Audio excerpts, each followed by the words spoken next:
আর এক মাস পরেই গোটা দেশ জুড়ে হতে চলেছে হাই ভোল্টেজ লোকসভা ভোট। আর এই লোকসভা ভোটে নিজেদের আসন ধরে রাখতে ভোটের মুখে একের পর এক বিরাট বড় বড় প্রকল্প, সুখবর, নিয়মের ঘোষণা করেই চলেছে কেন্দ্রের মোদী সরকার এবং রাজ্যের মমতা সরকার। আজও মুখ্যমন্ত্রী মমতা বন্দ্যোপাধ্যায় লক্ষ্মীর ভাণ্ডার প্রকল্প নিয়ে ঘোষণা করলেন আরও একটি বিরাট বড় সুখবর এবং নিয়ম। সমস্ত লক্ষ্মীর ভাণ্ডার প্রকল্পের উপভোক্তাদের এই নিয়ম এবং আপডেট সম্পর্কে বিস্তারিতভাবে জেনে রাখতে হবে। শুধু তাই নয়, সাথে সাথে এইদিকে আবার প্রধানমন্ত্রী নরেন্দ্র মোদীর তরফ থেকে ভোটের আগেই চালু করা হলো গোল্ডেন আওয়ার স্কিম। 1.5 লক্ষ টাকার সুবিধা পাবেন দেশের সমস্ত মানুষ। শুধু তাই নয়, সাথে সাথে বাইক, টোটো এবং 4 চাকা গাড়ি চালক এবং মালিকদের এবার 50,000 টাকা করে দেওয়ার ঘোষণা করলেন প্রধানমন্ত্রী নরেন্দ্র মোদী। একই সাথে আবার ভোটের আগেই নতুন চাল খেলে দিলেন এবার প্রধানমন্ত্রী। পেট্রোলের দাম কমিয়ে দিলেন 15 টাকা। দাম কমার পর বাংলায় এই মুহূর্তে পেট্রোল ডিজেলের দাম কত দেখে নেব আমরা বিস্তারিতভাবে। এদিকে আবার মুখ্যমন্ত্রী মমতা বন্দ্যোপাধ্যায়ের তরফ থেকে স্কুলের সমস্ত শিক্ষকদের জন্য জারি হলো এক ভয়ঙ্কর নিয়ম। শিক্ষক শিক্ষিকাদের অবশ্যই মানতে হবে এই নিয়ম। রয়েছে সংশোধিত নাগরিকত্ব আইন নিয়ে পুরুষদের যৌনাঙ্গ পরীক্ষার প্রস্তাবের নিয়ম তথাগত রায়ের পক্ষ থেকে। সুতরাং সব মিলিয়ে বেশ কয়েকটা সুখবরের সঙ্গে সঙ্গে রয়েছে বেশ কয়েকটি নিয়ম যা কিনা প্রত্যক্ষ এবং পরোক্ষভাবে আপনার জন্যেও লাগু হতে পারে। তো সব মিলিয়ে দেশবাসী এবং রাজ্যবাসীর জন্য রয়েছে 7টি একের পর এক বিরাট বড় বড় আপডেট। তো আজকের ঘোষণার ফলে ঠিক কোন কোন ক্ষেত্রে আপনি লাভবান হতে চলেছেন, প্রত্যেকটি আপডেট আপনার ওপর কিভাবে প্রভাব ফেলবে, সমস্ত কিছুই আমরা আজকের এই ভিডিওতে বিস্তারিতভাবে জেনে নেব। আর এই ভিডিওটি শুরু করার পূর্বে আপনাদের কাছে ছোট্ট একটা রিকোয়েস্ট, অবশ্যই এই ভিডিওটিতে এক্ষুনি একটা লাইক করে দেবেন এবং জনস্বার্থে ভিডিওটিকে দেখার পর প্রচুর পরিমাণে শেয়ার করবেন। আর আমাদের চ্যানেলে আপনি যদি নতুন হয়ে থাকেন তাহলে অবশ্যই চ্যানেলটিকে সাবস্ক্রাইব করবেন। ফেসবুক থেকে ভিডিওটি দেখে থাকলে অবশ্যই পেজটিকে ফলো করবেন। আর আপনি দেশের কোন রাজ্যের কোন জায়গা থেকে এই ভিডিওটি দেখছেন অবশ্যই আপনার এলাকার নাম কমেন্ট বক্সে লিখে জানিয়ে দেবেন। তো দেখুন আজকের প্রথম খবর, ধামাকা, আগেই বেড়েছে ভাতা। এবার লক্ষ্মীর ভাণ্ডার নিয়ে আরও বড় ঘোষণা করলেন মুখ্যমন্ত্রী। তো সামনেই লোকসভা নির্বাচন আর তার আগে বিধানসভায় 2024 সালের রাজ্য বাজেট পেশ করে লক্ষ্মীর ভাণ্ডারের টাকা দ্বিগুণ করে দেওয়ার ঘোষণা করেছিলেন অর্থ প্রতিমন্ত্রী চন্দ্রিমা ভট্টাচার্য। অর্থ প্রতিমন্ত্রী জানিয়েছিলেন লক্ষ্মীর ভাণ্ডার প্রকল্পে ভাতা 500 টাকা থেকে বেড়ে 1000 টাকা হচ্ছে। জনজাতি মহিলাদের জন্য ভাতা 1000 থেকে বেড়ে 1200 টাকা হচ্ছে।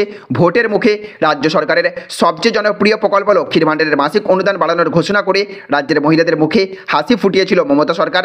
আর এবার সেই লক্ষ্মীর ভাণ্ডার নিয়ে আরও বড় চমক। জানিয়ে রাখি, সম্প্রতি মুখ্যমন্ত্রী মমতা বন্দ্যোপাধ্যায় ঘোষণা করেছেন এবার থেকে আরও বেশি মহিলাকে লক্ষ্মীর ভাণ্ডারের অন্তর্ভুক্ত করা হবে। মমতা জানিয়েছেন বাংলার প্রায় 2,15,42,000 মহিলা এই মুহূর্তে লক্ষ্মীর ভাণ্ডারের সুবিধা পাচ্ছেন। খুব শীঘ্রই আরও 3 লক্ষ নাম তাতে যুক্ত হবে। ওদিকে লক্ষ্মীর ভাণ্ডারের ভাতা বাড়ানো হলেও বাংলার মহিলাদের ব্যাংকের অ্যাকাউন্টে তা এখনই ঢুকছে না। তবে এতে ভয় পাওয়ার কিছু নেই। জানিয়ে রাখি, আগামী এপ্রিল মাস থেকে বর্ধিত হারে ভাতা পেতে শুরু করবেন বাংলার মহিলারা। অর্থাৎ মে মাসে প্রথম লক্ষ্মীর ভাণ্ডারের 1000 টাকা পাবেন মহিলারা। তৃণমূল সরকার ক্ষমতায় আসার পর থেকেই একাধিক জনকল্যাণমূলক প্রকল্পের উদ্বোধন করেছেন মুখ্যমন্ত্রী মমতা বন্দ্যোপাধ্যায়। আর মমতা বন্দ্যোপাধ্যায়ের হাতে গড়া অন্যতম জনপ্রিয় প্রকল্প হলো লক্ষ্মীর ভাণ্ডার প্রকল্প। তো দেখুন আজকের আরও একটি বড় আপডেট, নাগরিকত্ব দিতে পুরুষদের যৌনাঙ্গ পরীক্ষার প্রস্তাব, তথাগত বাড়ি ঘেরাবের ডাক মতুয়াদের। তো নাগরিকত্ব দেওয়ার আগে পুরুষদের যৌনাঙ্গ পরীক্ষার দাবি তুলেছিলেন প্রাক্তন বিজেপি নেতা তথাগত রায়। তার এখনও মন্তব্য মতুয়া ধর্মাবলম্বীদের জন্য অপমানজনক। এই অভিযোগ তুলে বিজেপি নেতার বাড়ি ঘেরাও করতে চলেছে মতুয়ারা। এই দিন দুপুরে 3টে নাগাদ লেক গার্ডেন্সে তারা তথাগতর বাড়ি অভিযান করবেন বলে সূত্রের খবর। এক্স হ্যান্ডেলে প্রধানমন্ত্রী নরেন্দ্র মোদী এবং স্বরাষ্ট্রমন্ত্রী অমিত শাহকে ট্যাগ করে তথাগত রায় দাবি তুলেছিলেন নাগরিকত্ব দেওয়ার আগে পুরুষদের যৌনাঙ্গ পরীক্ষা করা হোক। যদিও এমন পরামর্শের কোনো কারণ তথাগত উল্লেখ না করলেও তার বক্তব্যে স্পষ্ট যে অবৈধভাবে ভারতে এসে বসবাসকারী মুসলিমদের নাগরিকত্ব আটকাতেই এই কথা বলেছেন তিনি। কারণ মুসলিম পুরুষদের পুরুষাঙ্গে সুন্নত করা থাকে। ছোটবেলাতেই বেশিরভাগের পুরুষাঙ্গের ওপরের চামড়া কেটে ফেলা হয় ইসলামিক চিকিৎসা রীতি অনুযায়ী। এর ফলে যৌনাঙ্গকে সংক্রমণ মুক্ত রাখা সহজ হয়। তথাগত দাবি অনুযায়ী এভাবে পুরুষাঙ্গ পরীক্ষা হলে মুসলিম পুরুষদের সহজে ধরে ফেলা সম্ভব। এই বিষয়ে অবশ্য মহিলাদের তালিকা থেকে বাদ রেখেছেন বিজেপি নেতা। তার এহেন মন্তব্যের তীব্র নিন্দা করেছে তৃণমূল। মতুয়াদের প্রতিনিধি তথা তৃণমূলের রাজ্যসভার সাংসদ মমতা বালা ঠাকুর বলেছেন বিজেপির প্রবীণ নেতা তথাগত রায় রায় যেভাবে শারীরিক পরীক্ষার নিদান দিয়েছেন তা শালীনতার সমস্ত সীমা লঙ্ঘন করে গিয়েছে। তার টুইটারের ভাষা শুধু যে শালীনতার সীমা ছাড়িয়ে গিয়েছে তা নয়, বরং ধর্মীয় ভেদাভেদ তৈরি করে অশান্তি ছড়ানোর চেষ্টা করা হয়েছে। এদিন সেই মন্তব্যের প্রতিবাদে তথাগত রায়ের বাড়ি ঘেরাও করার ডাক দিয়েছে মতুয়ারা। এইদিকে আবার আজকের আরও একটি বড় খবর, বাইক, টোটো কিংবা 4 চাকা ইলেকট্রিক গাড়ি কিনলেই মিলবে 50,000 টাকা পর্যন্ত ছাড়। তো ইতিমধ্যেই ভারতের মার্কেটে ইলেকট্রিক গাড়ি জনপ্রিয় করার জন্য সরকারের তরফ থেকে নানা রকমের উদ্যোগ গ্রহণ করা হয়েছে। দেশের অর্থনীতির উন্নতি ঘটানোর জন্যও এক প্রকার এই চেষ্টা শুরু করেছে সরকার। আর এবার লোকসভা নির্বাচনের আগে ইলেকট্রিক মোবিলিটি প্রমোশন স্কিম 2024 চালু করেছে মোদী সরকার।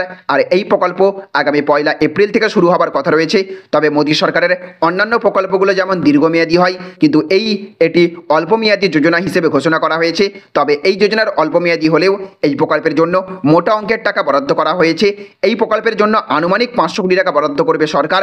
ভারতবর্ষের ব্যবসায়িক পরিবেশকে আরও বেশি সমৃদ্ধ করার জন্য সরকারের পক্ষ থেকে এই উদ্যোগ গ্রহণ করা হয়েছে।